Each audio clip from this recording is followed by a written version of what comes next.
Hello students Bihar GK के तहत आज हम लोग का बिहार राज्य व्यवस्था का तीसरा क्लास है। और इस क्लास में हम लोग सचिवालय प्रशासन और क्षेत्रीय प्रशासन से रिलेटेड कुछ फैक्ट्स को हम लोग देखेंगे। इसके पहले के क्लास में हम लोगों ने बहुत कुछ जो आर्टिकल रिलेटेड था और अपने विधान मंडल के बारे में ये सब चीज़ देखे थे। फिर तो आज के क्लास में सेक्रेटेरिएट एडमिनिस्ट्रेशन और रीजनल जो एडमिनिस्ट्रेशन है बिहार में उससे रिलेटेड फैक्ट्स को देखेंगे। इसमें बहुत ऐसा कुछ समझाने वाला चीज़ तो नहीं है, लेकिन फिर भी उस इंफॉर्मेशन जो आपके सामने अभी रखा जाएगा उसमें से बताया जाएगा कि भाई क्वेश्चन कैसे पूछा जाएगा, यहाँ से क्या क्वेश्चन की संभावना हो सकती है। और पिछला जो क्वेश्चन आप लोगों को मिला होगा, यानी ये इसके पहले के क्लास तक का, कल तक का जो क्वेश्चन मिला होगा, आप सब लोग उस क्वेश्चन को देख लिए होंगे और नहीं देखे होंगे तो उसको देखिएगा जरूर। वो सब क्वेश्चन मतलब कि संभावित क्वेश्चन तरीके से बनाया गया है, तो उन सभी क्वेश्चन को आप लोग जरूर रिवाइज कीजिए और उसको देखिए। चलिए, अभी सोफिया है, नंदनी है, आरुषि है, प्रियंका है, अर्चना, चलिए सब लोग का स्वागत है। और चूंकि भारत के लिए बहुत गौरवपूर्ण क्षण है ये कि भाई इसी में आज थोड़ा सा लेट हो गया। हम भी समझ रहे थे कि आप लोग भाई चंद्रयान का देख रहे होंगे, तो वो जब सक्सेसफुल होने का न्यूज़ आ गया तो फिर हम सोचे कि चलिए आप लोग का क्लास भी ले लिया जाए। तो बहुत अच्छा लगा। और आज हम लोग ये सचिवालय प्रशासन और क्षेत्रीय प्रशासन के कुछ फैक्ट्स को देखेंगे। चांद पे आएगा, हाँ काहे नहीं, क्वेश्चन आ सकता है, आप उसको कर लीजिए सर। कॉन्ग्रेचुलेसन भी एकदम सबको बहुत बहुत कॉन्ग्रेचुलेसन। और हम लोग इस क्षण में भाई सैल्यूट करें अपने उन वैज्ञानिकों को जो लोग हम लोगों को इस श्रेणी में खड़ा कर दिए भारत को कि भाई भारत चंद्रमा के दक्षिणी ध्रुव पर पहुंच चुका है। तो ये बहुत ही बड़ी उपलब्धि है। चलिए हम लोग आज के क्लास को देखते हैं। इसीलिए हम क्लास थोड़ा सा देखें, भाई आप लोग भी न्यूज़ देख रहे होंगे अब उसको, तो इसीलिए हम थोड़ा क्लास लेट से आए हैं। हम भी देख रहे थे, तो यहाँ हम लोग देखते हैं। देखिए आज का टॉपिक जो है बिहार राज्य व्यवस्था थर्ड, यानी ये तीसरा क्लास राज्य व्यवस्था का है। और इस क्लास में हमने बताया कि क्या क्वेश्चन के ख्याल से आपको अभी हम बताएंगे। क्वेश्चन भी हमने फ्रेम कर दिया है जो आज आप लोग का चला जाएगा। पिछला क्वेश्चन आप लोग बना लिए होंगे, हमें उम्मीद है, कम से कम पढ़ तो जरूर लिए होंगे। असाइनमेंट का भी पिछला असाइनमेंट भी क्वेश्चन फ्रेम में ही था, और आज का भी असाइनमेंट जो है 10 पॉइंट में वो भी क्वेश्चन फ्रेम है, जबकि पिछले असाइनमेंट में 25 पॉइंट में वो था। तो वो सब आप लोग कर लीजिएगा। वो असाइनमेंट और ऑब्जेक्टिव दोनों कहीं कहीं मैच भी कर रहा होगा, लेकिन वो रिवीजन आपका होगा, इसलिए उसको जरूर कीजिएगा, ठीक है। हाँ, सॉफ्ट लैंडिंग हो चुका है और साथ में मोदी जी को भी, अच्छा हाँ सबको बधाई भाई, मोदी जी को सब कुछ सॉफ्ट लैंडिंग हो गया है sir, congratulation, we are on the moon, very good. चलिए अब पढ़ाई पर, अब हम लोग का भी आप लोग का भी अब वो गिनती अब बहुत एग्ज़ाम नज़दीक आ रहा है, और आप लोग को भी अपनी सफलता का इसी तरह से सूचना मिले, और हम लोगों को भी दीजिए कि सर जो बड़ा अच्छा लगता है जब कोई स्टूडेंट बोलता है कि सर देखो, एक टीचर के नाते हम थोड़ी सी बात अपनी बता रहे हैं कि क्या हम लोग कमा पाते हैं, क्या नहीं कमा पाते हैं, कैसा संघर्ष है, वो अलग चीज़ है। लेकिन व्यक्तिगत, और मैं अपना ही नहीं, वो बहुत सभी टीचर को जो भी टीचिंग फील्ड में है, कोई आ करके जब ये बोलता है ना कि सर हमारा इसमें सिलेक्शन हो गया, तो वो कितना खुश है वो तो है ही, लेकिन हम लोग को भी जो खुशी होती है वो हम लोग उतना एक्सप्रेस नहीं कर पाते हैं, लेकिन बहुत खुशी होती है। लगता है कि चलो हम लोग जो कुछ कर रहे हैं एक सार्थक है, और चलो कुछ हमारी भी कुछ उपयोगिता है इस समाज में, ये थोड़ी बहुत महसूस होती है और बड़ा ही खुशी होती है। तो आप लोग से भी हम यही अपेक्षा करेंगे कि साहब आप लोग भी हमने ये सक्सेस हो, और ये कभी सूचना दो कि साहब हम आपके क्लास में थे, जुड़े हुए थे, और हमारी ये सफलता रही है। तो मून पे जो हम लोगों ने अपना पदछाप दिया, ये तो हम पूरे भारत के लिए है ही, लेकिन आप लोग भी अगर ऐसी सूचना दोगे तो हम लोगों को बहुत खुशी होगी। ठीक है, और हम अपेक्षा करते हैं कि भाई आप लोग, और पूरा विश्वास है आप लोग जिस तन्मयता से लगे हो कि आप लोग की भी सफलता जरूर मिलेगी। जैसे आज हम लोग बहुत अच्छा, अपने को बहुत अच्छा महसूस कर रहे हैं इस चंद्रयान मिशन की सफलता से, तो वैसे ही खुशी हम लोग को तब भी होती है जब कोई स्टूडेंट बोलता है सर, तो हम लोग अपना सब चीज़ भूल जाते हैं। ठीक है, फिर हम लोग को लगता है कि चलो कुछ तो हम लोगों का भी है। इसलिए साहब आप लोग भी एकदम लगो, और उसमें आप लोग की खुशी के साथ हम लोग की भी खुशी जुड़ी हुई है, ये आप लोग समझो। ठीक है, इसलिए जो कुछ भी आदमी काम करता है ना, वो कोशिश तो ये रहता है कि इससे आपका मतलब कि आपको ये आपकी सफलता में ये सार्थक हो, जो भी बताया जाए, जो भी क्वेश्चन किया जाए, एकदम उस उद्देश्य से ही किया जाता है। चलिए, तो हम आज बताने जा रहे हैं सचिवालय प्रशासन। देखो, ये कहीं किताब उताब में इस सब की चर्चा भी नहीं होती है, और ऐसा भी आप कह सकते हो कि साहब इस तरह का तो क्वेश्चन भी नहीं रहा है। लेकिन क्वेश्चन नहीं रहा है, लेकिन क्वेश्चन का वो क्षेत्र बनता है, इसीलिए हमने इसको ऐसे रखा हुआ है। कुछ फैक्ट्स जो आज दिखाएंगे आपको।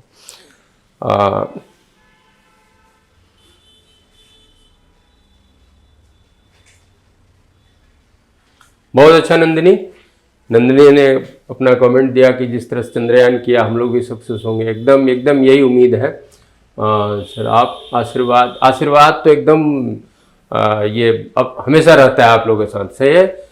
सब क्या नाम है, शबनम, हमेशा आशीर्वाद रहता है। और चलिए, बहुत अच्छा है, आप लोग रिजल्ट लाइए, और रिजल्ट आने के बाद थोड़ा सा समय निकाल करके सूचित जरूर कीजिएगा कि साहब हो गया। तो सचिवालय प्रशासन से रिलेटेड चलिए हम लोग बात आते हैं इस पे। किसी राज्य के शासन संचालन का केंद्र उसका सचिवालय होता है। यहां पर हम शॉर्ट में ये बता दें आपको कि प्रशासन को हम लोग कैसे हमारे यहाँ शासन होता है, तो एक सचिवालय शासन, सचिवालय प्रशासन हम कह रहे हैं।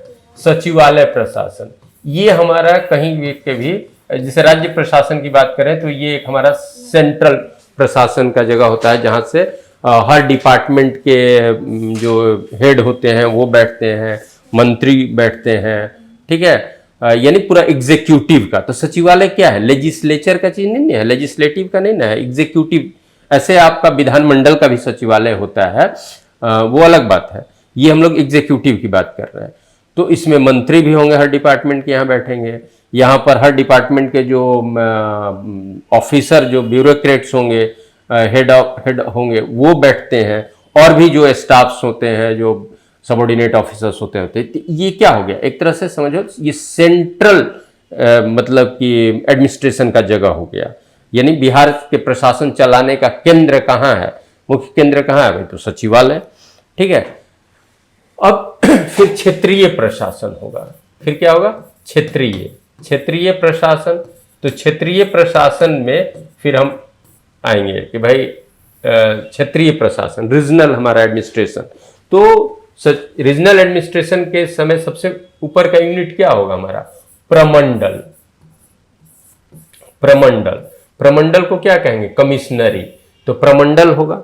और प्रमंडल से नीचे जाइएगा तो क्या होगा, जिला होगा। ये सब तो आप समझते ही होंगे।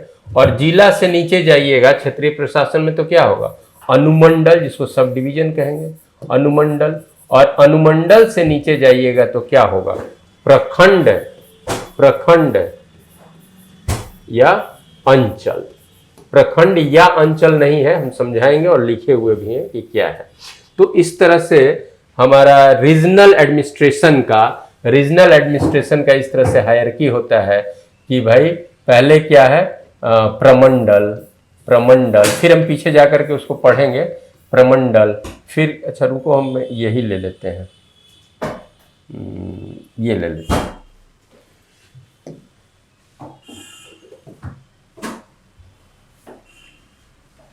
तो जब सचिवालय से नीचे रीजनल एडमिनिस्ट्रेशन में जाइएगा, क्षेत्रीय प्रशासन में जाइएगा, तो सबसे ऊपर क्या है, प्रमंडल। क्योंकि कुछ लोग इंग्लिश से जानते हो, हिंदी में कंफ्यूज करते हो, इसलिए हम कह रहे हैं। हम ये नहीं कह रहे हैं कि आप लोग इस चीज को नहीं जानते हो, लेकिन कुछ लोग इंग्लिश टर्म ही जानता है। यानी क्या कहेगा, कमिश्नरी कहेगा,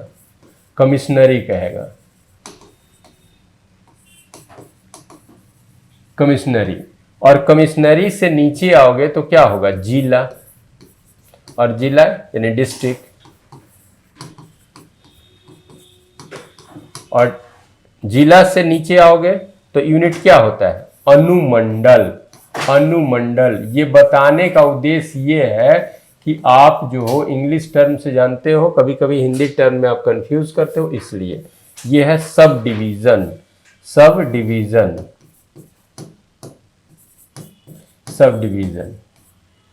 और अनुमंडल से नीचे जाओगे तो यूनिट क्या होगा, प्रखंड या अंचल, यानी ब्लॉक, सर्कल। ठीक है। अब देखिए, किसी प्रमंडल में, कमिश्नरी में कुछ डिस्ट्रिक्ट्स होंगे। एक डिस्ट्रिक्ट जो होगा कुछ डिवीजन में बटा होगा। कुछ डिस्ट्रिक्ट ऐसे भी हमारे हैं जिसके पास एक ही सब डिवीजन है, ठीक है।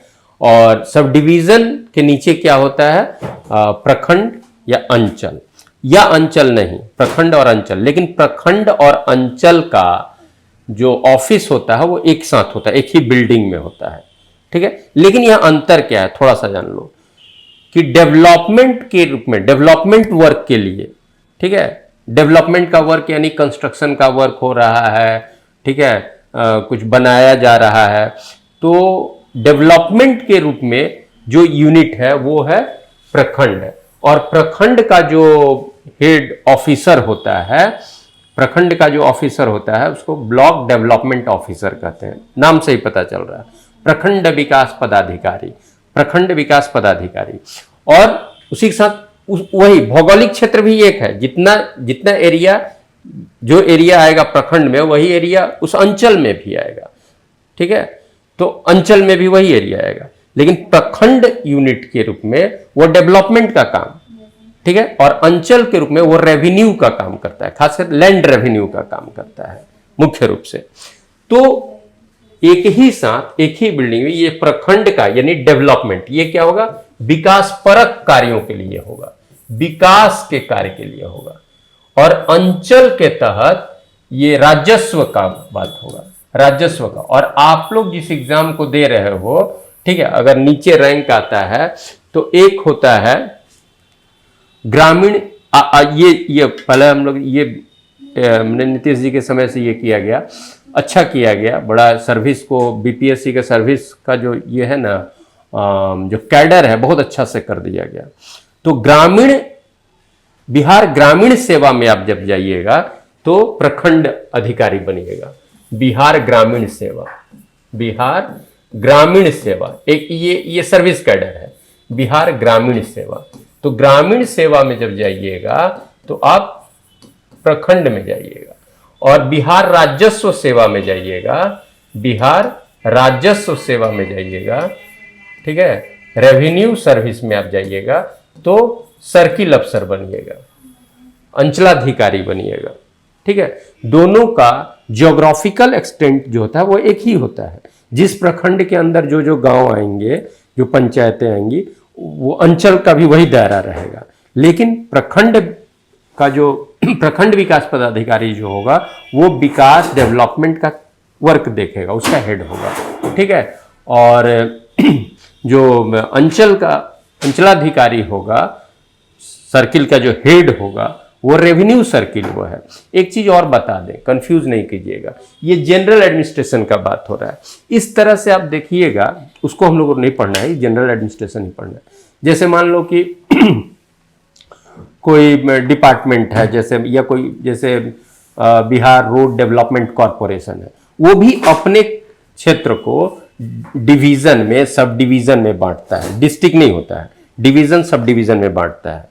ठीक है, तो उसका डिवीजन अपना अलग है, वो कोई जरूरी नहीं कि इसी डिवीजन में वो भी उसका भी डिवीजन हो, वो अपने तरीके से डिवीजन बटेगा। तो उन विभागों का भी, ठीक है, जैसे इरिगेशन डिपार्टमेंट का डिवीजन ये है, डिवीजन वो है, डिवीजन का सब डिवीजन होगा। इलेक्ट्रिसिटी में भी आप देखते हो भाई एसडीओ है, तो वो जनरल एडमिनिस्ट्रेशन में थोड़ी है, वो इलेक्ट्रिसिटी डिपार्टमेंट का जो अपना डिवीजन सब डिवीजन है, तो सब डिवीजन के हेड है वो, यानी जो असिस्टेंट इंजीनियर होते थे वो, उनको एसडीओ कहा जाता था। इलेक्ट्रिसिटी बोर्ड में, इलेक्ट्रिसिटी में विभाग में, यानी विद्युत विभाग में पहले का ट्रेडिंग वो एसडीओ है, लेकिन अब ऐसा नहीं कहा जाए, अब सीधे बोला जाता है सहायक अभियंता है। ठीक है, तो डिवीजन सब डिवीजन दूसरे। फिर आप आ जाइए वन विभाग में, आप जाइएगा फॉरेस्ट डिपार्टमेंट, उसका भी अपना डिवीजन है। ठीक है, डिवीजन जैसे भागलपुर डिवीजन है तो ये डिवीजन है, तो वो कोई जरूरी नहीं है कि जो यहाँ जो जनरल एडमिनिस्ट्रेशन का जो डिवीजन है सेम वही डिवीजन उसका हो, ऐसा नहीं है। तो और भी डिपार्टमेंट का या फिर किसी निगम का जो विकास का, तो उसका भी अपना डिवीजन सब डिवीजन होता है। ये जनरल प्रशासन का हो रहा है। तो जनरल एडमिनिस्ट्रेशन में जो सेंट्रल हमारा जहां से गवर्न हो रहा है सचिवालय, उसके बाद जो रीजनल, जो क्षेत्रीय जो हमारा एडमिनिस्ट्रेशन होगा, उसका ऊपर का यूनिट क्या होगा? कमिश्नरी। उसके बाद का यूनिट क्या है? डिस्ट्रिक्ट। उसके बाद का यूनिट क्या है? Sub division. उसके बाद का यूनिट क्या है? Block and circle. ठीक है, तो ये डिस्ट्रिक्ट, बीच में एक डिस्ट्रिक्ट आ जाता है, जबकि अगर वो प्रमंडल है, ये अनुमंडल है, तो कुछ और होना चाहिए था, लेकिन ऐसा नहीं, प्रमंडल है, अनुमंडल है, तो कोई मंडल कर देता। ठीक है, लेकिन ऐसा नहीं है, नाम जो है वो कुछ ब्रिटिश टाइम से ही चला आ रहा है, लेकिन इसको डिस्ट्रिक्ट ही कहते हैं।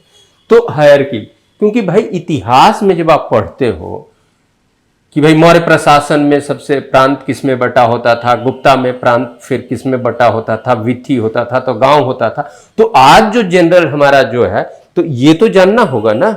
हाँ, कुछ कुछ राज्य में थोड़ा अलग अलग भी नाम होता है, जनपद हो गया तो ये हो गया, लेकिन चूंकि बिहार की बात है तो यह प्रमंडल, प्रमंडल से नीचे जिला, जिला डिवाइडेड इन सब, मैंने अनुमंडल, अनुमंडल डिवाइडेड इन एज प्रखंड और अंचल। ठीक है, तो ये हमने नहीं कहा कि प्रमंडल के नीचे कोई यूनिट नहीं कहा, हमने कहा ये विकास के काम के लिए और ये रेवेन्यू के काम के लिए। ठीक है, तो और जब आप बिहार प्रशासनिक सेवा में आइएगा, अभी का जो कैडर हमारा है बिहार प्रशासनिक सेवा, बिहार प्रशासनिक सेवा में अगर आइएगा, बिहार प्रशासनिक सेवा में आइएगा, ठीक है, तो आपको अब ये हुआ, पहले नहीं था बिहार में, जबकि अन्य स्टेट में ऐसा चलता था। बिहार एडमिनिस्ट्रेटिव सर्विस में आइएगा तो आपका करियर यहाँ से शुरू होगा, आप इसमें नहीं जाइएगा, यहाँ से करियर शुरू होगा।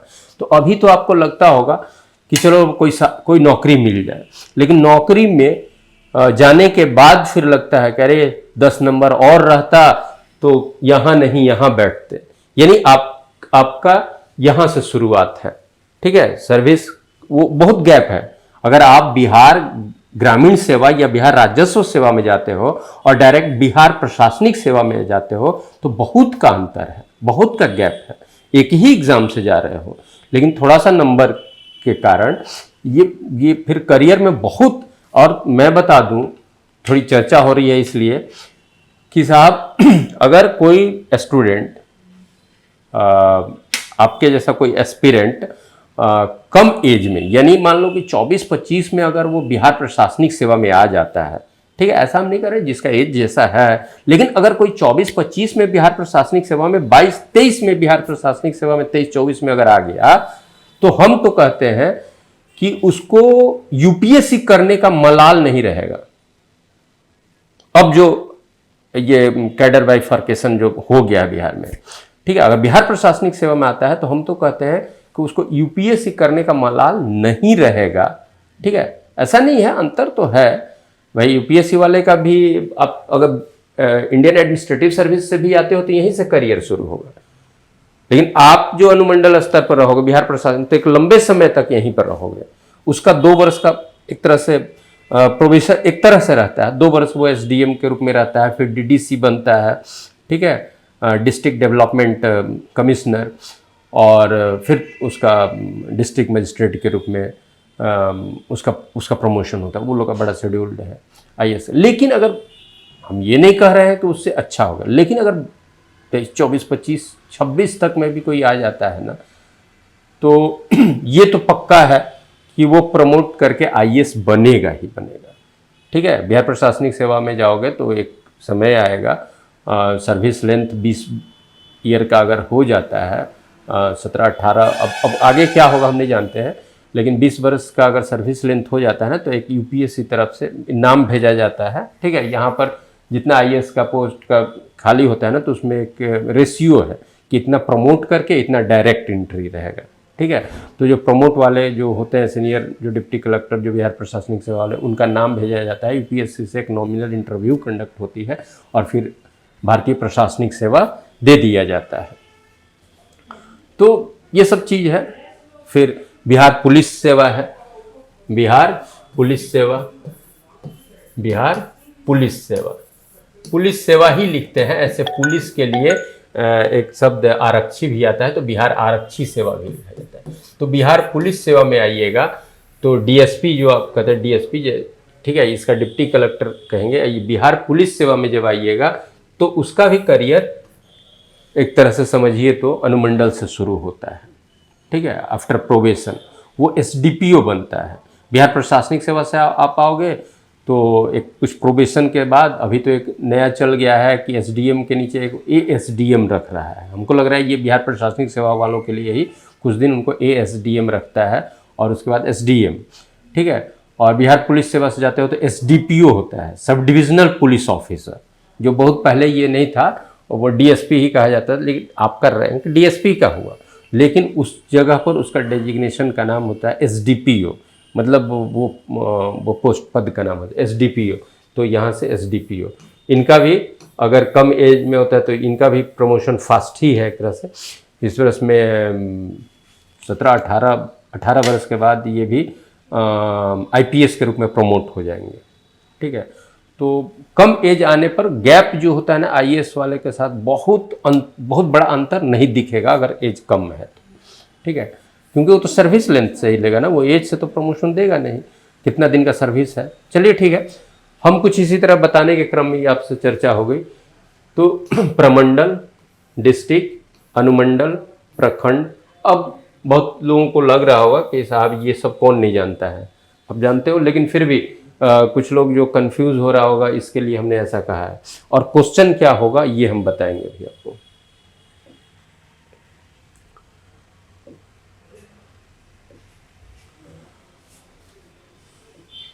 देखिए, यहाँ से हम लोगों का यह सचिवालय, किसी राज्य के शासन संचालन का केंद्र उसका सचिवालय होता है। सचिवालय से विभिन्न विषयों से संबंधित कार्यों का संचालन संबंधित विभाग के द्वारा पूरे राज्य में किया जाता है। सचिवालय सभी विभागों का मुख्यालय होता है। सचिवालय के इतर माने उसके अलावा क्षेत्रीय शासन व्यवस्था होता है। सचिवालय में राजपत्रित, ये इतना कह के लिख दिया है कि इसके अलावा एक हो गया सेंटर, एक फिर क्षेत्रीय शासन व्यवस्था होगा। सचिवालय में राजपत्रित मतलब गजटेड पोस्ट जो होता है, राजपत्रित पदक्रम इस प्रकार से होता है। यानी ऑफिसर का शुरुआत पदक्रम कहाँ से होता है? सचिवालय प्रशासन में, ठीक है। तो देखिए यहां से शुरू कीजिए, जहां से आपका ऑफिसर का, कैसे लोग कर देते हैं, हाँ, यहाँ से फिर उस पेज में जाएगा। सचिवालय में जो गजटेड का सबसे छोटा पोस्ट जो होता है वो सेक्शन ऑफिसर होता है, सेक्शन ऑफिसर। और सेक्शन ऑफिसर के बाद इसी परीक्षा से ही बिहार ग्रामीण सेवा में जाता है एकदम, इसी परीक्षा से जाते हैं, इसीलिए थोड़ा सा ब्लॉक अंचल एक ही होता है ना, हाँ एक ही होता है, एक ही उसका एरिया होता है, लेकिन ब्लॉक का काम होता है डेवलपमेंट का और अंचल का काम होता है रेवेन्यू कलेक्शन का। ये नहीं कि ब्लॉक को अंचल कहा जाता है। ब्लॉक और अंचल का हमने बताया तो कि जैसे मान लो कोई ब्लॉक है, ब्लॉक ए का एरिया जो है वही उस अंचल का भी वही एरिया है, लेकिन ब्लॉक यूनिट का काम है डेवलपमेंट का और अंचल यूनिट का काम है रेवेन्यू का, राजस्व का और भूमि से संबंधित मामले का। अगर आप ब्लॉक ऑफिसर बनते हो, ब्लॉक डेवलपमेंट बीडीओ बनते हो, तो आपके अंदर कौन सा काम रहेगा? डेवलपमेंट वर्क रहेगा। और अगर आप सर्किल अफसर बनते हो, बिहार राजस्व सेवा से अगर आप सर्किल अफसर बनते हो, तो आपका काम होगा जमीन वाला जो मामला होता है, ठीक है, और जमीन का जो रेवेन्यू लगान की मामला, वो सब बात होता है, ठीक है।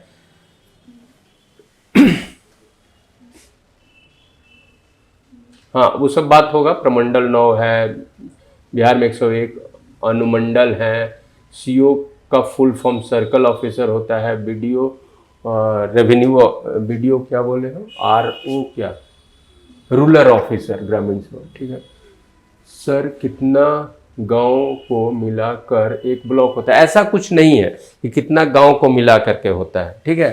गांव पंचायत वो कहीं छोटा कम में भी है, कहीं ज़्यादा में भी है, ठीक है।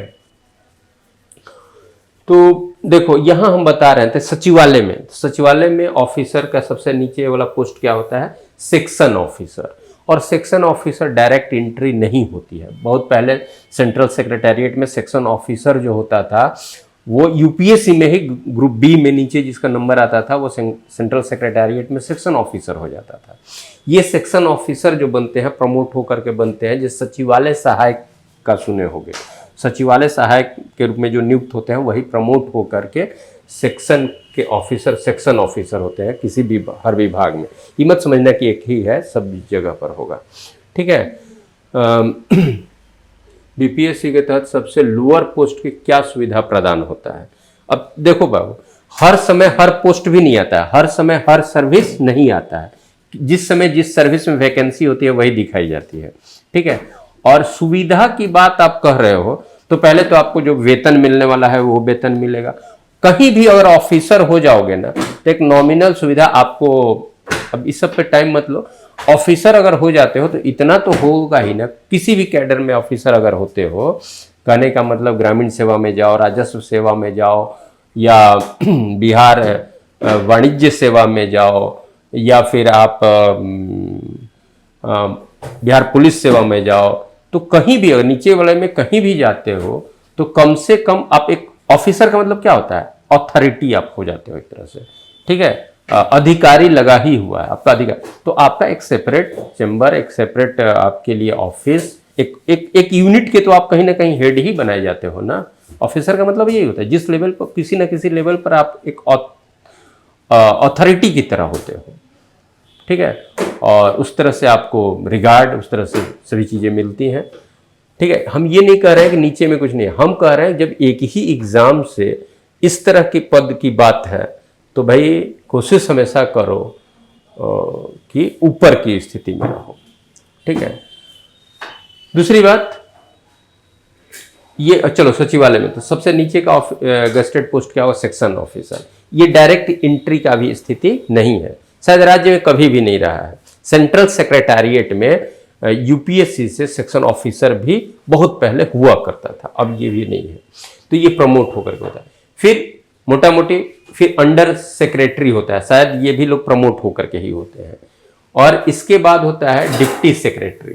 डिप्टी सेक्रेटरी बहुत हद तक आप जब बिहार प्रशासनिक सेवा में रहोगे और आपका जब सेक्रेटेरिएट में डेपुटेशन हो जाएगा, जब आप सेक्रेटेरिएट में चले जाओगे, ठीक है, कभी होता है ना कि भाई फील्ड में से इनको सेक्रेटेरिएट बुला लिया गया, तो आप मान लो कि कहीं सब डिवीजन में आप एसडीएम हो, जब आप सेक्रेटेरिएट में आओगे तो उस समय नई सर्विस रहेगी तो आप इसी पर आओगे, डिप्टी सेक्रेटरी पर, किसी विभाग के आप डिप्टी सेक्रेटरी बनाए जाओगे, ठीक है, डिप्टी सेक्रेटरी रहोगे।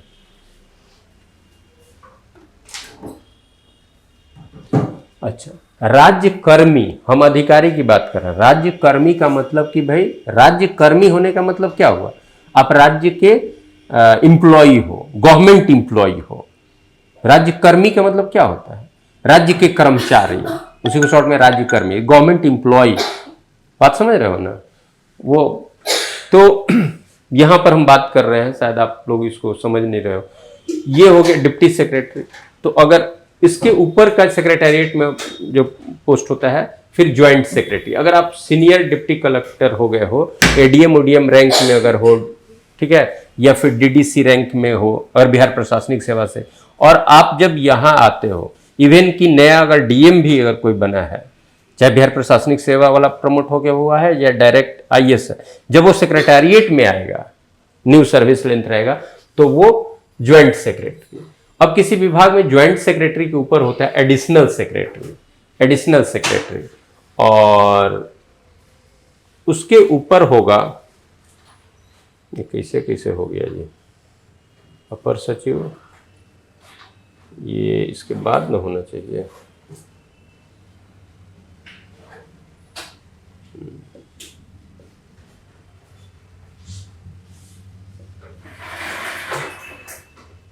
अच्छा, उधर से किया है। और एडिशनल सेक्रेटरी के बाद जहां तक दिखाए थे, एडिशनल सेक्रेटरी के बाद जब होगा तब स्पेशल सेक्रेटरी का पोस्ट होता है, और स्पेशल सेक्रेटरी के बाद होता है सेक्रेटरी का पोस्ट, और सेक्रेटरी के बाद होता है प्रिंसिपल सेक्रेटरी का पोस्ट, और प्रिंसिपल सेक्रेटरी के बाद का पोस्ट होता है एडिशनल चीफ सेक्रेटरी का पोस्ट, और एडिशनल चीफ सेक्रेटरी के बाद होता है चीफ सेक्रेटरी का पोस्ट। ठीक है, तो जैसे जैसे पदक्रम बढ़ता है तो संख्या भी कम होती है। ठीक है, तो ये आपका पोस्ट हायरार्की है। तो पोस्ट हायरार्की में जैसे अभी शायद 2-3 फेज में चला गया तो आप कंफ्यूज कर रहे हो, थोड़ा सा हम बता दें आपको कि जैसे हमने कहा कि भाई सेक्शन ऑफिसर हो जाएगा, सेक्शन ऑफिसर। सेक्शन ऑफिसर के बाद क्या होगा, प्रमोट करोगे तो क्या होगा सेक्शन ऑफिसर के बाद, तो अंडर सेक्शन ऑफिसर के बाद अंडर सेक्रेटरी बन जाओगे, अंडर सेक्रेटरी, और अंडर सेक्रेटरी के बाद डिप्टी सेक्रेटरी, अंडर सेक्रेटरी के बाद डिप्टी सेक्रेटरी, और डिप्टी सेक्रेटरी के बाद जब प्रमोट होगा तो ये आ जाएगा, डिप्टी सेक्रेटरी के बाद आ जाएगा स्पेशल सेक्रेटरी, स्पेशल सेक्रेटरी लिखा हुआ भी है उसमें, स्पेशल सेक्रेटरी, और स्पेशल सेक्रेटरी के बाद, हाँ तो यहाँ तो से तो आ गया, तो ये छूटा हुआ था सेक्शन ऑफिसर, पीछे आगे दूसरे पेज में है अंडर सेक्रेटरी, फिर डिप्टी सेक्रेटरी, फिर स्पेशल सेक्रेटरी, और उसके बाद सेक्रेटरी, उसके बाद प्रिंसिपल सेक्रेटरी, उसके बाद एडिशनल सेक्रेटरी, उसके बाद चीफ सेक्रेटरी। ठीक है, तो ये है। अब इसमें ज़्यादा आप मैकेनिज्म में कम से कम इतना क्वेश्चन के ख्याल से हमने क्वेश्चन भी फ्रेम किया है कि सचिवालय प्रशासन में शीर्ष पद क्रम में ऊपर से नीचे तीसरे स्थान पर कौन पद क्रम होगा, ऐसा क्वेश्चन एक बार भी नहीं पूछा है, लेकिन कभी पूछ दे, ठीक है, तो आप बना सके इसलिए हमने ये कहा है। तो ये हो जाएगा प्रिंसिपल सेक्रेटरी। ठीक है, सचिवालय प्रशासन में गजटेड ऑफिसर का पहला पद कौन होता है, तो सेक्शन ऑफिसर, अनुभाग अधिकारी, अंडर सेक्रेटरी। ठीक है, और फिर होता है डिप्टी सेक्रेटरी, अंडर सेक्रेटरी को अवर सचिव बोलते हैं, अवर सचिव, और फिर आपका डिप्टी सेक्रेटरी, उप सचिव, फिर ज्वाइंट सेक्रेटरी। तो ये थोड़ा सा एक बार आप देख लीजिएगा। ठीक है, अब इसके बाद हम लोग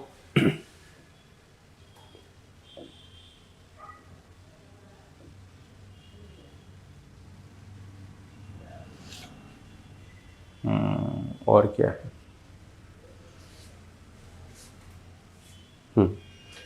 अब क्षेत्रीय प्रशासन में, तो क्षेत्रीय प्रशासन में पहला यूनिट कहाँ आएंगे, प्रमंडल में आएंगे। तो बिहार का सामान्य प्रशासन सचिवालय के बाद क्षेत्रीय प्रशासन के रूप में प्रमंडलीय प्रशासन, जिला प्रशासन, अनुमंडल प्रशासन एवं अंचल प्रखंड प्रशासन के रूप में व्यवस्थित है। प्रमंडलीय प्रशासन का प्रमुख कौन होता है, कमिश्नर होता है। हिंदी में क्या बोलते हैं, प्रमंडल के प्रमुख को क्या बोलते हैं, सामान्य प्रशासन में प्रमंडल के हेड को क्या बोलते हैं, कमिश्नर, आयुक्त बोलते हैं। जिला प्रशासन का मुख्य पद जिलाधिकारी, जिलाधिकारी, जिला दंडाधिकारी और समाहर्ता।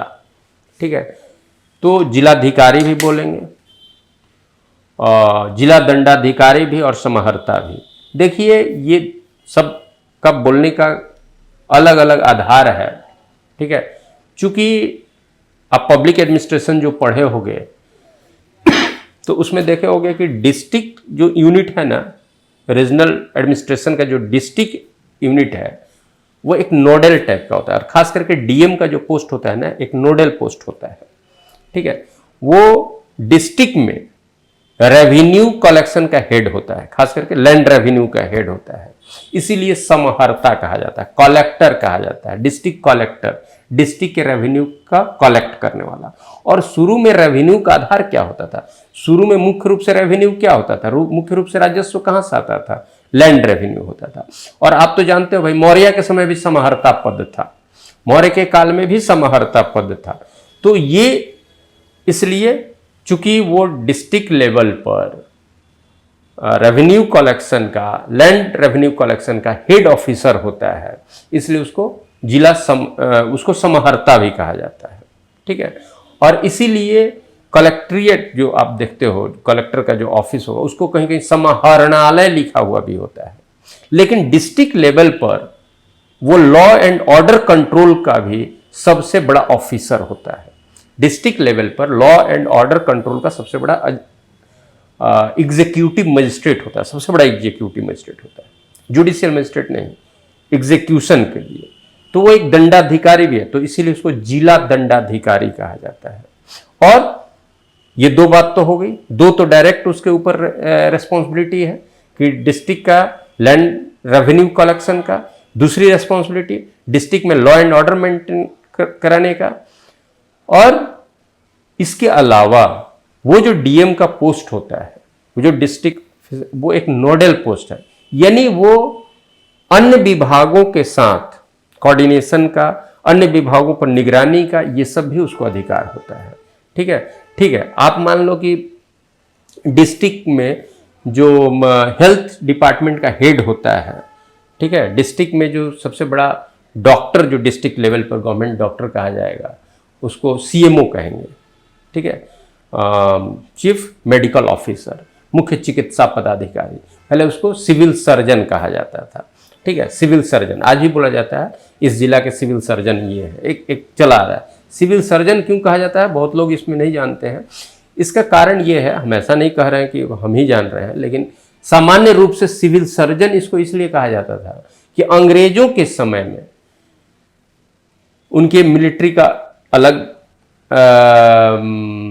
हॉस्पिटल होता था, सिविलियन के अलग अलग हॉस्पिटल। आज भी हमारा मिलिट्री का हॉस्पिटल अलग होता है, तो वो उनका ज़्यादा फोकस अपने मिलिट्री हॉस्पिटल पे होता था। सिविलियन के लिए भी हॉस्पिटल था, तो सिविलियन के लिए जो काम करने वाला होता था उसको सिविल सर्जन बोलता था। सिविलियन का सर्जन, सिविलियन हॉस्पिटल, तो उस सिविल सर्जन कहा जाता था। तो डिस्ट्रिक्ट में एक सिविल सर्जन हो गया, उसका असिस्टेंट सिविल सर्जन हो गया। सामान्य रूप से एलोपैथ में डॉक्टर को सर्जन भी कहा जाता था, क्योंकि भाई सर्जरी भी है और मेडिसिन का भी काम, लेकिन वो सर्जन, तो इसलिए उसको सिविल सर्जन कहा जाता था, क्योंकि वो सिविलियन के हॉस्पिटल का हेड होता था डिस्ट्रिक्ट में। तो सिविल सर्जन, वो पोस्ट आज भी ऐसी सिविल सर्जन, लेकिन आज अगर कहिए तो उस पोस्ट का नाम है जिला मुख्य चिकित्सा पदाधिकारी, मुख्य चिकित्सा। तो मुख्य चिकित्सा पदाधिकारी जो जिला में है, जिसको हम लोग सिविल सर्जन भी कहते हैं, तो वो जिला स्तर पर हेल्थ डिपार्टमेंट का हेड है। उसका बॉस जो भी होगा तो सेक्रेटेरिएट में होगा ना, उसका चीफ सेक्रेटरी, उसका जो भी मतलब कि उसके डिपार्टमेंट का जो सेक्रेटरी होगा, प्रिंसिपल सेक्रेटरी होगा, वही ना उसको ऑर्डर करेगा, या और भी कोई पोस्ट हो जो सचिवालय स्तर पर। लेकिन डिस्ट्रिक्ट में डीएम जो है एक नोडल ऑफिसर होता है, वो हेल्थ के मामले को भी देख सकता है, और वहाँ का जो चीफ मेडिकल ऑफिसर है, ठीक है, वो डीएम को रिपोर्ट करने के लिए बाध्य है। डीएम उससे पूछ सकता है। उसी तरह से दूसरे डिपार्टमेंट का भी, ठीक है, मान लो कि कोई इरिगेशन डिपार्टमेंट का डिस्ट्रिक्ट लेवल पर कोई बहुत बड़ा इंजीनियर, डिस्ट्रिक्ट लेवल का कोई इंजीनियर है, ठीक है, लेकिन इरिगेशन का काम वहाँ चल रहा है, उसका तो बॉस सेक्रेटेरिएट में है या उसका ऊपर का जो डिवीज़न है उसमें है। लेकिन डिस्ट्रिक्ट में हो रहा है तो वो डीएम भी उससे रिपोर्ट ले सकता है उसे, इसलिए डीएम बड़ा पावरफुल पोस्ट है। कोई चीज़ इसीलिए डीएम का पोस्ट ज़्यादा पावरफुल हो जाता है, ठीक है, क्योंकि उसका रेवेन्यू और लॉ एंड ऑर्डर के अलावा भी वो एक नोडल ऑफिसर के रूप में हो सकता है, वो किसी से रिपोर्ट ले सकता है, ठीक है, तो इसलिए वो बड़ा ही पावरफुल पोस्ट हो जाता है। तो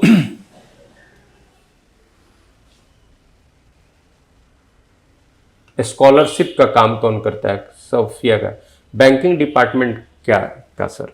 देखो बैंकिंग डिपार्टमेंट जो है बहुत तरह से, अब तो बात बहुत खुल जाएगी। स्कॉलरशिप के लिए जो भी होगा वो जो हमारे प्रोग्राम्स होते हैं ना कि कहाँ किस किस बात में स्कॉलरशिप दिया जा रहा था, शिक्षा विभाग से ही ना स्कॉलरशिप दिया जाएगा, कहीं दूसरे विभाग से दिया, विज्ञान तकनीकी प्रौद्योगिकी विभाग से भी कोई स्कॉलरशिप होगा, तो कौन सा स्कॉलरशिप किसके द्वारा दिया जा रहा है? कुछ बहुत से प्राइवेट संस्था होता है, कोई एनजीओ होता है, वो भी स्कॉलरशिप देता है, तो स्कॉलरशिप किसके द्वारा दिया जाएगा ऐसा कुछ एक डिपार्टमेंट ऐसा कुछ नहीं है। लेकिन जो प्रोग्राम है जिसके तहत है, मुख्य रूप से अगर शिक्षा एकेडमी के संदर्भ में अगर स्कॉलरशिप की बात होगी तो किससे दिया जाएगा? शिक्षा विभाग के द्वारा दिया जाएगा। और किसी का और कुछ क्वेश्चन था, हाँ बैंकिंग डिपार्टमेंट का। देखो बैंकिंग एक सेपरेट चीज है, ठीक है, बैंक का डायरेक्ट रिपोर्ट वो डीएम नहीं कर सकता है, ठीक है, क्योंकि बैंकिंग सिस्टम जो हमारा है, ठीक है, तो नेशनलाइज्ड बैंक है, प्राइवेट बैंक है, हाँ लॉ एंड ऑर्डर के नाम पर तो वो कहीं भी कुछ भी कर सकता है, वो अलग बात है, लेकिन डायरेक्ट उसके लिए वो अकाउंटेबल नहीं होता है, ठीक है। बैंक क्यों अकाउंटेबल होगा? हाँ, अब बैंकिंग में कुछ अभी आप अगर कुछ जानते हो, जैसे क्षेत्रीय ग्रामीण बैंक हो गया, फिर कोऑपरेटिव के तहत भी हमारे पास बैंकिंग का कोऑपरेटिव, चूंकि राज्य सूची का चीज है सहकारिता, और सहकारिता में प्राथमिक स्तर पर और फिर जिला स्तर पर जो होता है वो केंद्रीय सहकारी बैंक कहा जाता है।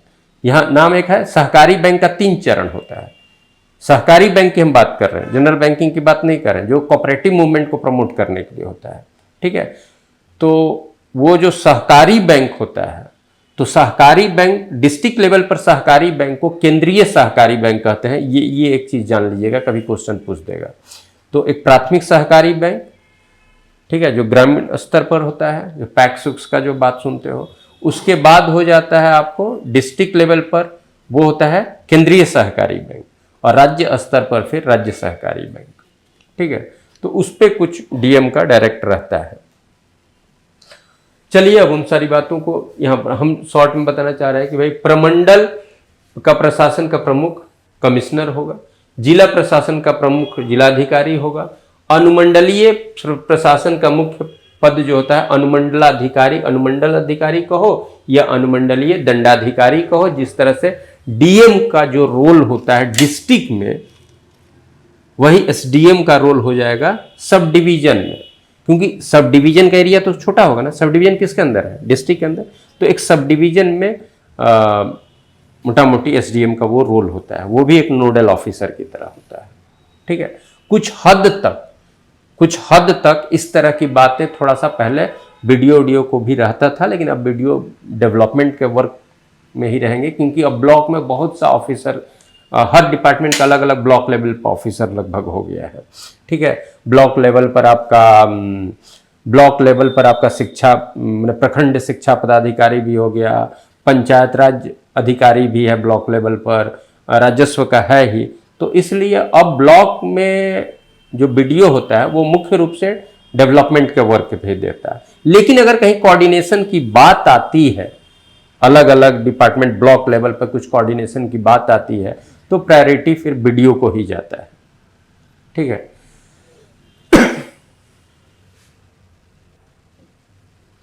प्रखंड, यहां पर हम क्या पढ़ रहे थे, हाँ, क्षेत्रीय प्रशासन की एक निचली इकाई के रूप में प्रखंड या अंचल होता है। प्रखंड प्रशासन का प्रमुख पद प्रखंड विकास अधिकारी होता है। अंचल प्रशासन का प्रमुख अंचलाधिकारी होता है। जो हम बात बताएं उसी को लिखे हैं। प्रखंड एवं अंचल प्रशासन का भौगोलिक विस्तार समान होता है, एक ही एरिया है। प्रखंड प्रशासन मुख्य रूप से विकास कार्यों से संबंधित होता है, जबकि अंचल प्रशासन का मुख्य कार्य भू राजस्व एवं भूमि संबंधी कार्यों का निष्पादन करना होता है। प्रखंड एवं अंचल कार्यालय एक साथ ही रखे जाते हैं, अतः इस कार्यालय को प्रखंड सह अंचल कार्यालय कहा जाता है। बिहार में कुल 9 प्रमंडल, 38 जिला, 101 अनुमंडल, 534 प्रखंड है, यानी 9 कमिश्नरी में ही 38 जिला है। किसी कमिश्नरी में नंबर ऑफ डिस्ट्रिक्ट ज्यादा है, किसी में कम है। और फिर डिस्ट्रिक्ट बटा होता है सब डिवीजन में, जो total number of sub division in Bihar 101 है, और सब डिवीजन डिवाइड होता है, बटा होता है ब्लॉक सर्कल में। ठीक है, तो इस तरह से अब यहां पर हम पढ़ाना क्या चाह रहे हैं? पढ़ाना ये चाह रहे हैं, एक तो बेसिक चीज जो है वो जान लो भाई, जिस चीज में जा रहे हो उसका एक थोड़ा सा बेसिक फ्रेम भी आपके दिमाग में होना चाहिए। वहां से क्वेश्चन भी हो सकता है, ऐसा नहीं है कि क्वेश्चन नहीं हो सकता, क्वेश्चन भी हो सकता है। अब बात है वहां से जो सचिवालय प्रशासन का जो हमने हायरार्की दिखाया है वो नहीं पूछा, वो अलग बात है, लेकिन पूछा जा सकता है। और जिस दिन पूछेगा तो चूंकि अधिकांश लोगों से वो गलत होगा, इसलिए उसको देख लीजिएगा। अब यहां भी हम बता रहे हैं आपके लिए क्या इंपॉर्टेंट है। 9 गो प्रमंडल है, और 9 प्रमंडल का नाम जो है, जैसे भागलपुर प्रमंडल, मुंगेर प्रमंडल, तिरहुत प्रमंडल, और एक तरफ मुख्यालय। तो भागलपुर प्रमंडल का मुख्यालय भागलपुर, मुंगेर प्रमंडल का मुख्यालय मुंगेर, तिरहुत प्रमंडल का मुख्यालय कहां? मुजफ्फरपुर। क्या कि तिरहुत करके कोई शहर नहीं है, ठीक है, ये पहले तिरहुत क्षेत्र कहा जाता था। तो आज इसके नाम से तिरहुत कोई जिला भी नहीं है, ठीक है, लेकिन तिरहुत प्रमंडल नाम है, वो अंग्रेजों के समय भी था। ठीक है, और तिरहुत क्षेत्र पहले से भी इतिहास में है, मध्यकाल से भी। तो तिरहुत प्रमंडल का मुख्यालय मुजफ्फरपुर है, तिरहुत प्रमंडल का मुख्यालय मुजफ्फरपुर, ये इंपॉर्टेंट हो जाए। सारण प्रमंडल, सारण जिला भी है, और सारण प्रमंडल, और प्रमंडल का नाम भी सारण, भागलपुर भी जिला है, ठीक है, लेकिन भागलपुर प्रमंडल भी है। सारण प्रमंडल का जो हेडक्वार्टर है वो छपरा में है। आप जानते हो छपरा नाम से कोई नोटिफाइड जिला नहीं है, जिला सारण है, सारण जिला का हेडक्वार्टर छपरा, और सारण प्रमंडल का भी हेडक्वार्टर छपरा जिला में, छपरा शहर में। दरभंगा का हेडक्वार्टर दरभंगा, पटना का पटना, कोसी का सहरसा। ठीक है, अब यहां पर भी इंपॉर्टेंट हो गया, डायरेक्ट कोसी से तो कोसी है नहीं, तो भाई कोसी प्रमंडल का हेडक्वार्टर सहरसा में, मगध का गया, पूर्णिया प्रमंडल का हेडक्वार्टर पूर्णिया। अब यहां पर बहुत कुछ लोगों को ये लग रहा होगा कि साहब ये सब चीज तो कुछ खास नहीं है, लेकिन यहां से भी आप कैसे कंफ्यूज होते हो ये मालूम है हमको, जब क्वेश्चन पूछ देगा। तिरहुत प्रमंडल के अंदर कौन कौन जिला आता है? पूर्वी चंपारण, पश्चिमी चंपारण, मुजफ्फरपुर, सीतामढ़ी, शिवहर और वैशाली। जब बिहार स्पेशल आप पढ़ रहे हो तो ये यहां पर अपेक्षित है कि आप इसको पढ़ो। तो तिरहुत प्रमंडल में कितने जिले हैं ये भी पूछ सकता है। तो भाई एक, वो तिरहुत प्रमंडल में रहने वालों लोगों से भी गलत होगा ये, ठीक है। मान लो कि आप पूर्वी चंपारण, पश्चिमी चंपारण के रहने वाले हो, लेकिन आपके तिरहुत प्रमंडल में कितने जिले हैं ये अगर पूछ दे तो 1 2 3 4 5 6, शायद टोटल करके हमने नहीं लिखा है, ये 6 है, ठीक है। फिर पटना प्रमंडल का जिला 1 2 3 4 5 6, इसका भी 6 है, और फिर मुंगेर का भी 6 हो जाएगा, ठीक है। तो तिरहुत प्रमंडल के जिले कुल 6 हैं, और कौन कौन जिला है ये जान लीजिए। पटना प्रमंडल में कौन कौन जिला आता है ये जानिए। मुंगेर प्रमंडल का जिला 1 2 3 4 5 6, इसका भी टोटल जिला कितना है? 6, ठीक है। अब मगध प्रमंडल के जिला जो है 5 हो जाएगा, 1 2 3 4 5, टोटल 5 है, ठीक है। अब मगध प्रमंडल में कौन कौन होता है ये जानिएगा, खाली ये नंबर 5 6 करने से नहीं होगा, उसको पढ़ लीजिएगा कभी क्वेश्चन। सारण प्रमंडल के तहत जिला सारण, सिवान, गोपालगंज, कितना हो गया? 3। दरभंगा प्रमंडल के अंदर जिला दरभंगा, मधुबनी, समस्तीपुर, ये भी 3। पूर्णिया प्रमंडल का जिला 1 2 3 4, ठीक है। कौन कौन है ये भी आपको पढ़ना है। कोसी प्रमंडल के अंतर्गत 3, तो ठीक है, इस तरह का क्वेश्चन भी हम भेजे हुए हैं। भागलपुर प्रमंडल में मात्र 2 जिला है, भागलपुर और बांका। बांका भागलपुर जिला से कट के बना है, तो 2। तो इतना तो कम से कम बिहार स्पेशल पढ़ रहे हो तो ये आपको जानना चाहिए, और क्वेश्चन की संभावना हो सकती है, यहाँ से क्वेश्चन पूछा जा सकता है, आ सकता है। पटना डिस्ट्रिक्ट मगध में नहीं आता है। अच्छा, पटना डिस्ट्रिक्ट मगध प्रमंडल में आता है। देखिए आ गया कंफ्यूजन, मतलब इनको दिक्कत भी लग रहा है कि ये मगध में आता है। ठीक है, पटना प्रमंडल खुद अपने आप में पटना प्रमंडल है। पटना में अगर रहते हो तो आप देखे नहीं हो गांधी मैदान के पास कमिश्नर का ऑफिस है, बांकीपुर गर्ल्स हाई स्कूल के सामने कमिश्नर का ऑफिस है। ठीक है, तो पटना प्रमंडल के अंतर्गत एक पटना, नालंदा, भोजपुर, बक्सर, रोहतास और कैमूर आता है। चलिए, तो हमको अच्छा ही लगा कि भाई ये बताना चाहिए था। तो चलिए, इसमें लिखा हुआ है, नाम लिखा हुआ है, हर प्रमंडल का हेडक्वार्टर लिखा हुआ है, किस प्रमंडल में कौन कौन जिला आता है वो होता है, काउंट करके नंबर भी लिख दिया गया। तो ये आप एक बार 5-7 मिनट में इसको पढ़ लीजिएगा जरूर और ध्यान में रखिएगा। बिहार के कुल 38 जिले, क्या लिखे हुए हैं, बिहार में कुल 38 जिले हैं। 38वें जिले के रूप में 38वां जिला कौन बना ये सबको मालूम है। अरवल जिला का गठन कब हुआ? 2001 में। और ये किस में पड़ेगा? मगध प्रमंडल के अंतर्गत आएगा। ये किस में आएगा? मगध प्रमंडल। ठीक है, मगध प्रमंडल में कौन कौन आता है? गया, जहानाबाद, अरवल, नवादा और औरंगाबाद। ठीक है, जिलों की संख्या की दृष्टि से भारत में बिहार का स्थान, ये इसको थोड़ा सा हम अपडेट किए हैं, आज किए हैं। जिलों की संख्या की दृष्टि से यानी नंबर ऑफ डिस्ट्रिक्ट के हिसाब से, किस राज्य में कितना डिस्ट्रिक्ट है इसके हिसाब से, तो जिलों की संख्या के आधार पर भारत में बिहार का स्थान उत्तर प्रदेश, मध्य प्रदेश, राजस्थान, उत्तर प्रदेश, मध्य प्रदेश और राजस्थान के बाद चौथे स्थान पर है। क्योंकि अभी का आप न्यूज पढ़े होंगे, राजस्थान में 31 गो जिला था और अभी गहलोत साहब ने 2-3 दिन पहले 19 जिला का घोषणा कर दिया है। राजस्थान में अब टोटल 50 जिला हो गया है। ये 3 दिन पहले का न्यूज है, या ज़्यादा 4 दिन ज़्यादा होगा। तो ये हमने पेपर में भी देखा था, उन्होंने पूरा दिया था कौन कौन जिला बना है। तो कई राजस्थान का तो एग्जाम देने नहीं जा रहे हैं, लेकिन ये करंट का भी हो सकता है। एक साथ 19 जिला बनाया गया है। ठीक है, एक साथ 19 जिला बनाया गया। पहले 31 था, 19, 50 जिला हो गया राजस्थान में। तो पहले जब हम किताब लिखे थे तो उसमें हम लिखे थे कि जनसंख्या की दृष्टि से भारत में बिहार का स्थान उत्तर प्रदेश, मध्य प्रदेश के बाद तीसरे स्थान पर, लेकिन अब चौथे स्थान पर। इसमें एक चीज और भी हमने इस लाइन को जोड़ दिया कि उत्तर प्रदेश में 75 जिले हैं, मध्य प्रदेश में 54 जिला, कहीं 53 भी देगा, कहीं 52 भी देगा, लेकिन रिसेंट में बना है इसलिए 54 हो गया है। तो मध्य प्रदेश में 54 जिला, राजस्थान में 50 जिला और बिहार में 38 जिला और तमिलनाडु में भी 38 जिला हो गया है। तमिलनाडु में भी 38 जिला है। तो बिहार में भी 38 जिला और तमिलनाडु में भी 38 जिला। तो भाई बिहार तमिलनाडु दोनों चौथे स्थान पर जाएगा जिला के नंबर पे। तो हम तो अपना बिहार का लिखे हैं, तो बिहार उस हिसाब से चौथे। खैर ये क्वेश्चन ऐसे नहीं पूछेगा, लेकिन यहाँ से हो सकता है पूछ भी दे, कोई ठिकाना नहीं है। चलिए, वर्तमान में बिहार में अनुमंडलों की यानी सब डिवीजन की संख्या 101 है। पूर्वी चंपारण एवं पटना जिले अनुमंडल की संख्या की दृष्टि से सबसे बड़े जिले हैं।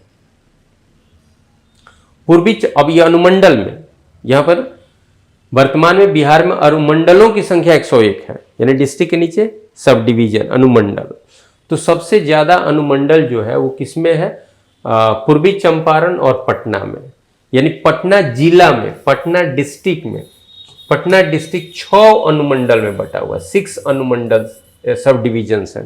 देयर आर 6 सब डिविजन्स इन पटना डिस्ट्रिक्ट। और साथ साथ पूर्वी चंपारण में भी 6 अनुमंडल है। जबकि क्षेत्रफल की दृष्टि से आप किसको बड़ा देखते हो? पश्चिमी चंपारण। लेकिन यहाँ पर आपको सबसे ज्यादा अनुमंडल पूर्वी चंपारण में आपका 6 गो अनुमंडल है और फिर पटना में 6 गो अनुमंडल है। ठीक है, क्षेत्रफल की दृष्टि से बिहार का सबसे बड़ा जिला कौन है? किसी का क्वेश्चन है, CDPO। ठीक है, चाइल्ड डेवलपमेंट प्रोजेक्ट ऑफिसर होता है और हमने बताया ना कि ब्लॉक में अब हर चीज़ के लिए अलग अलग ऑफिसर ले लिया गया है। तो चाइल्ड डेवलपमेंट के लिए, ठीक है, चाइल्ड डेवलपमेंट के लिए अलग से लिया गया है, ऑफिसर बनाया गया है, जो खास करके महिला और बच्चों के कार्य जो प्रोग्राम चलते हैं उसको ब्लॉक में निगरानी करने के लिए सीडीपीओ पोस्ट होता है। और कुछ लोगों का बहुत सा लगता है कुछ आया, पश्चिमी चंपारण, वेस्ट चंपारण, हाँ वेरी गुड, वेस्ट चंपारण, ठीक। तो वही हम बोल रहे थे ना, इसीलिए आप सिर्फ पूछे कि मान लो कहीं आ जाएगा कि सबसे ज़्यादा सब डिवीज़न किस जिला में है, ठीक है, नंबर ऑफ सब डिवीजन ज़्यादा किस में है, तो पश्चिमी चंपारण नहीं, पूर्वी चंपारण है। पूर्वी चंपारण में भी 6 गो सब डिवीजन है और पटना जिला में भी 6 गो सब डिवीजन है। अब देखो बिहार के जिलों के अंतर्गत आने वाले अनुमंडल इस प्रकार है, हम लिख दिए हैं और सब हम देख लिए हैं, इसलिए कंफ्यूज नहीं कीजिएगा, इन्हें कहीं देखिएगा तो लगेगा इसमें सुधारना है। पटना में कौन कौन सब डिवीजन है, भोजपुर में कौन कौन सब डिवीजन है, बक्सर में कौन सब डिवीजन है, रोहतास, कैमूर, नालंदा, इसी तरह से 38 जिला में जो सब डिवीजन है उसका नाम आपको लिख दिया गया है। अब देखिएगा 7-8 शायद 8 जिला ऐसा है, वो हम देख लेते हैं, 2, 2, 4, 5, 2, 7, 8 जिला ऐसा है जिसमें सब डिवीजन एक के गो है, ठीक है। जैसे जमुई में एक के गो सब डिवीजन है, डिस्ट्रिक्ट में, मैंने डिस्ट्रिक्ट के नीचे सब डिवीजन होना चाहिए, तो भाई तो सामान्य रूप से ये ना होना चाहिए, जब डिस्ट्रिक्टों को सब डिवीजन बनाए तो उससे क्या एक और सब डिवीजन कम से कम 2 गो होना चाहिए तब ना डिस्ट्रिक्ट लग। लेकिन 8 ऐसे डिस्ट्रिक्ट हमारे पास हैं जिन प्रत्येक में एक एक सब डिवीजन ही है। जैसे जमुई हो गया, फिर लखीसराय दिख रहा है, शेखपुरा दिख रहा है, नहीं जमुई में जमुई सदर, और जहाँ भी एक होगा ना तो जो डिस्ट्रिक्ट हेडक्वार्टर में जो सब डिवीजन का ऑफिस होता है उसको सदर कहा जाता है। तो जमुई सदर, बेगूसराय में शेखपुरा में शेखपुरा सदर, बांका में एक है बांका सदर, उसी तरह से आप आइएगा किशनगंज में एगो है, फिर आप आइएगा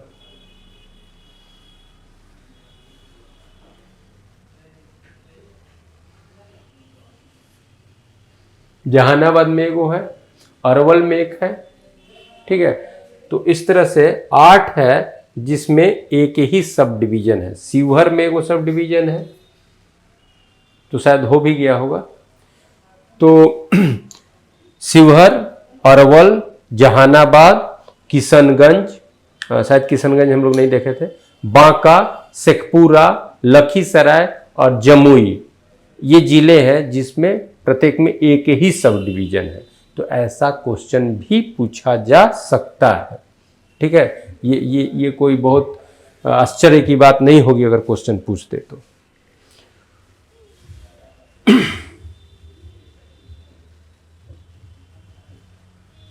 अब देखिए बिहार पुलिस व्यवस्था में पदक्रम, इसको एक हमने लिख दिया क्योंकि भाई थोड़ा बहुत अवर इसके बारे में भी होना चाहिए कि पुलिस व्यवस्था में बिहार पुलिस जो है ऑर्गेनाइजेशन बिहार पुलिस, तो इसमें पदक्रम क्या है।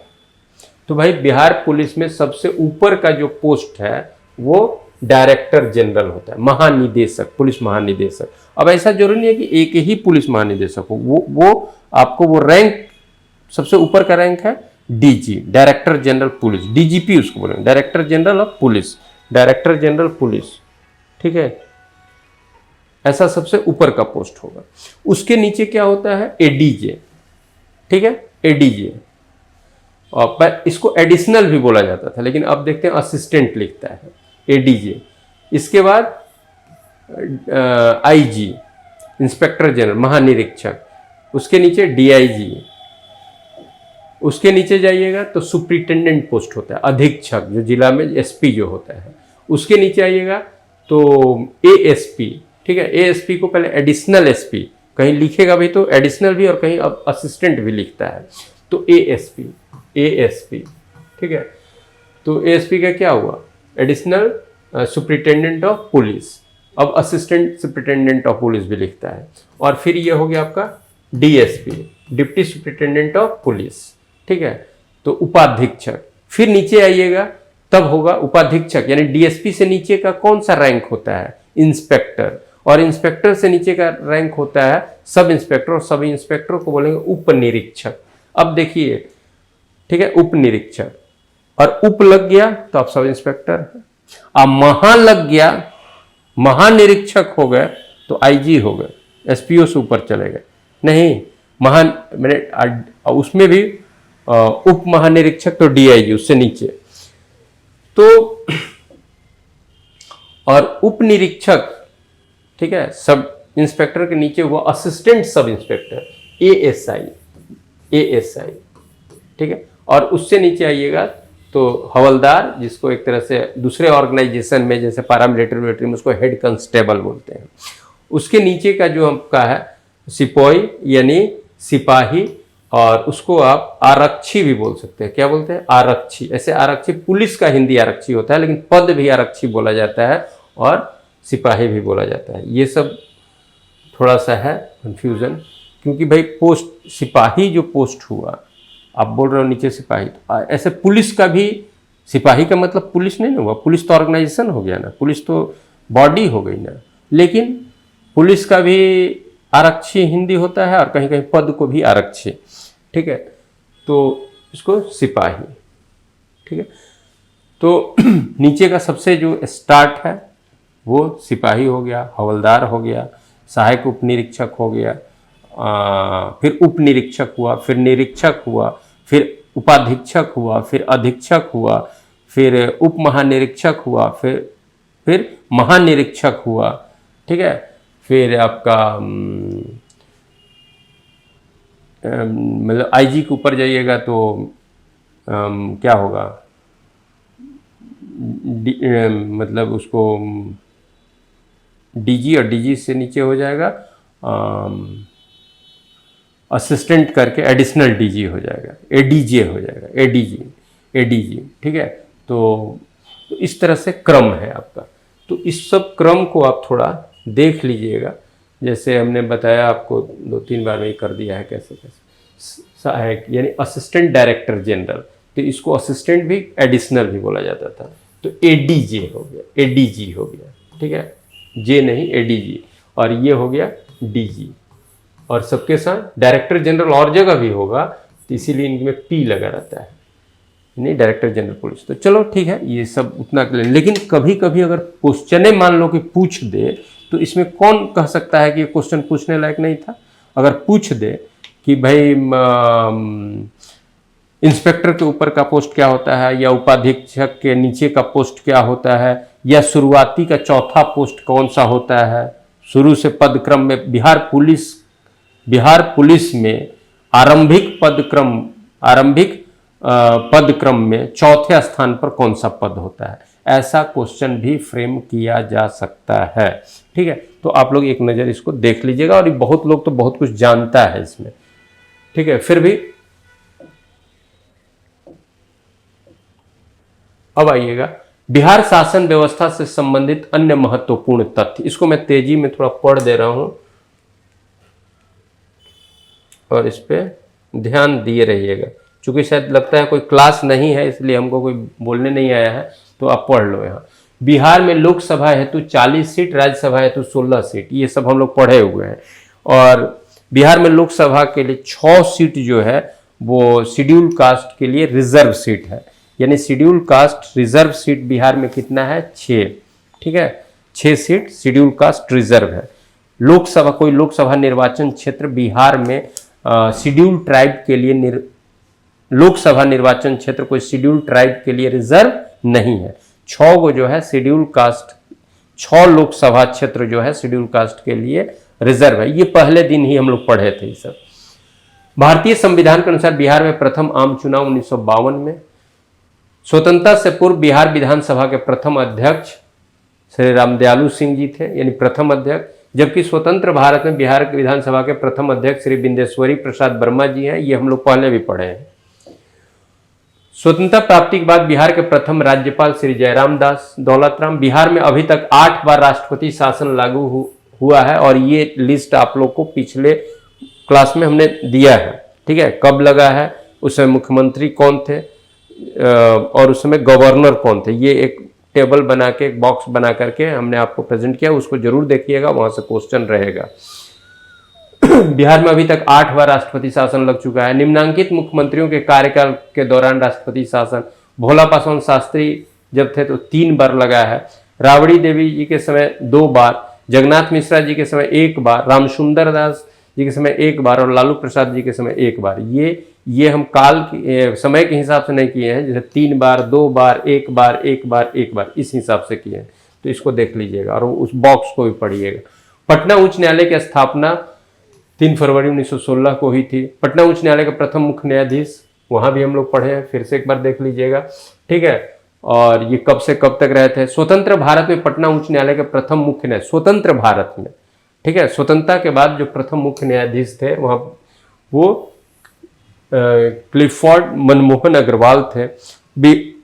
ठीक है। बिहार में प्रथम लोकायुक्त, एक पोस्ट होता है लोकायुक्त, ठीक है, कौन बने, ये इसको याद रखिएगा, न्यायमूर्ति श्रीधर, ये धर है, श्रीधर लिखा गया, श्रीधर वासुदेव सोहनी पहले प्रथम लोकायुक्त हुए। बिहार में लोकायुक्त पद की शुरुआत कब हुई, ये बात। बिहार राज्य मानवाधिकार आयोग की स्थापना कब हुई, ये। और फिर इसका पुनर्गठन 2008 में हुआ। और यहाँ से ज़्यादा क्वेश्चन आपका ये रहेगा, वो नहीं पूछेगा क्योंकि उसमें बहुत सा चेंज कब रहा है।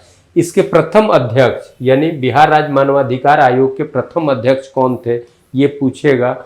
न्यायमूर्ति श्री SN झा थे। ये शायद हम इरेज कर देना, आप लोगों को तो इसी तरह वीडियो जाता होगा ना, पता नहीं, ठीक है। SN झा थे। लक्ष्मीकांत, ठीक है, SN झा थे। लक्ष्मीकांत झा स्वतंत्रता के बाद पटना उच्च न्यायालय के प्रथम मुख्य न्यायाधीश हुए। लक्ष्मीकांत झा स्वतंत्रता के बाद पटना उच्च न्यायालय के प्रथम बिहारी मुख्य न्यायाधीश। देखिए हम भी कंफ्यूज कर रहे थे, स्वतंत्र भारत में या स्वतंत्रता के बाद, क्या पहले भी कोई नहीं हुआ था। तो बिहार, पटना उच्च न्यायालय में कोई बिहारी मुख्य न्यायाधीश पहली बार कौन हुए, बिहार के कोई व्यक्ति जो पटना उच्च न्यायालय के मुख्य न्यायाधीश हुए, वो है लक्ष्मीकांत झा। पटना उच्च न्यायालय की प्रथम महिला मुख्य न्यायाधीश होने का श्रेय न्यायाधीश रेखा मनहर लाल दोषित के नाम से है, ठीक है। रेखा मनहर लाल दोषित, ये पटना उच्च न्यायालय की प्रथम महिला मुख्य न्यायाधीश, यानी पटना हाई कोर्ट की फर्स्ट वोमेन चीफ जस्टिस जो हुई वो रेखा मनहर लाल दोषित, और फर्स्ट, और ये मात्र एक यही हुई है, और इनके अलावा कोई महिला मुख्य न्यायाधीश पटना हाईकोर्ट का नहीं हुआ है। और इन कब बनी थी ये इधर, वो आप वहाँ लिस्ट में देख लीजिएगा, ठीक है। तो वो तो नहीं पूछना चाहिए, लेकिन इतना ठीक है। रेखा मनहर लाल दोषित, ये एकमात्र महिला चीफ जस्टिस पटना हाईकोर्ट की, ठीक है।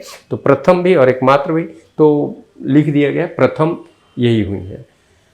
अब देखोगे सर्वोच्च न्यायालय में बिहार से प्रथम महिला न्यायाधीश, ठीक है। अब यहां पर हम क्या बोल रहे हैं, सुप्रीम कोर्ट में बिहार के बहुत लोग सुप्रीम कोर्ट में जज हुए, ठीक है, लेकिन महिला जो सुप्रीम कोर्ट में जज हुई और बिहार की थी, ठीक है, तो पहली महिला, बिहार की पहली महिला जो सुप्रीम कोर्ट में जज हुई, उनका नाम है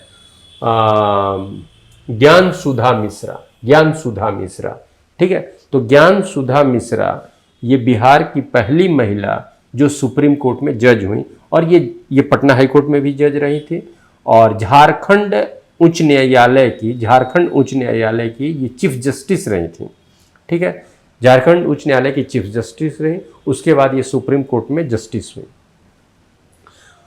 बिहार के न्यायाधीश भुवनेश्वर प्रसाद सिन्हा सर्वोच्च न्यायालय के 6ठे मुख्य न्यायाधीश हुए थे, यानी सुप्रीम कोर्ट के जजों की जो क्रम है उसमें छठे चीफ जस्टिस जो बने, सुप्रीम कोर्ट के 6ठे चीफ जस्टिस बिहार के थे, उनका नाम था भुवनेश्वर प्रसाद सिन्हा।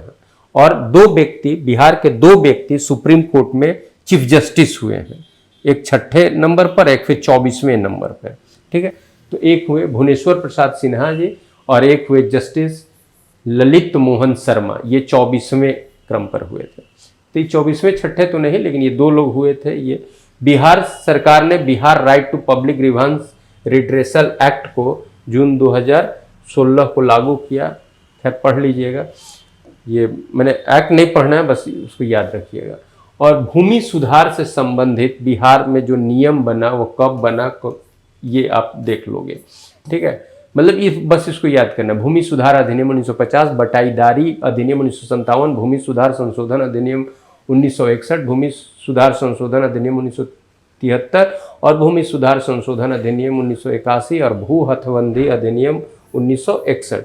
अधिनियम के अंदर जाने की कोई ज़रूरत नहीं है, बस इसको आप पढ़ लोगे, ठीक है। आज बहुत अच्छे से कॉन्सेप्ट क्लियर हुआ, थैंक यू सर। प्रियंका सुमन का, चलिए बहुत बहुत धन्यवाद।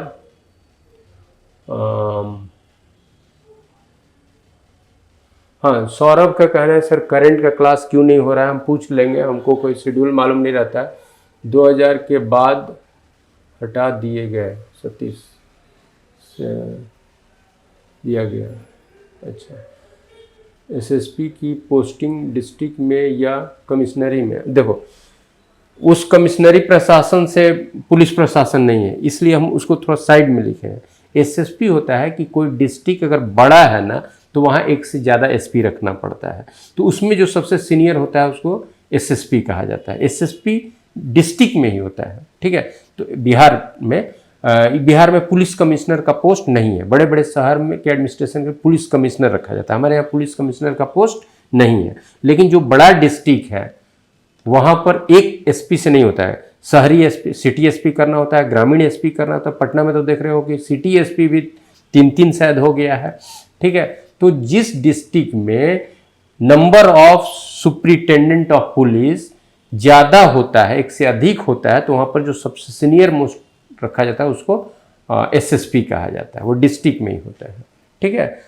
कमिश्नरी लेवल से उसको मिलाने की जरूरत नहीं है। उस लेवल पर कहिए तो भाई पुलिस में अगर जाइए तो एसपी के ऊपर क्या होता है, डीआईजी होता है। तो लगभग आप अगर इक्वल अगर आप देखना चाहते हो तो उस हिसाब से कमिश्नर के लेवल में डीआईजी हो जाता है, ठीक है। लेकिन उसको करना नहीं है, फिर वो पुलिस का अपना अलग जोन हो जाता है, सर्किल उसका एक अलग सर्किल कहलाता है, ठीक है। वो जोन, इस जोन के डीआईजी हैं, इस जोन के आईजी हैं, तो वो अलग हो जाता है, वो जनरल एडमिनिस्ट्रेशन में कमिश्नरी के बाद। सर हिस्ट्री के 5 क्लास कभी दिन से नहीं हो रहा है, हिस्ट्री की भी क्लास नहीं हो रही है। सर राहुल सर का क्लास क्यों नहीं हो रहा है? अब भाई तो बहुत कह रही है, ये सब आप लोग कोई नंबर होगा कह उस पर पूछ लीजिएगा। ऐसे हम भी उन लोगों को बोल देंगे कि भाई कुछ करंट का क्लास, हिस्ट्री का क्लास, राहुल सर के क्लास के लिए लोग पूछ रहा था, वो हम बात बता देंगे, ठीक है। ऐसे कोई नंबर होगा इंक्वायर करने का तो उस पर आप लोग इंक्वायरी कर लोगे, ठीक है। और हम लोगों का जो ये अभी राज्य व्यवस्था का चल रहा है, एक स्थानीय प्रशासन पढ़ा देंगे, मतलब ये स्थानीय स्वशासन जो पंचायती राज वाला जो बात है बिहार से रिलेटेड और नगर निकाय वाला, वो बात कर लेंगे हम लोग। और फिर एक कल्चर, आर्ट एंड कल्चर पर एक कुछ फैक्ट्स आप लोग को दे देंगे। उसके बाद हम लोग वो जो आर्थिक सर्वेक्षण वाला बात है उसको देखेंगे। चलिए बहुत बहुत धन्यवाद, फिर अगले क्लास में मिलते हैं।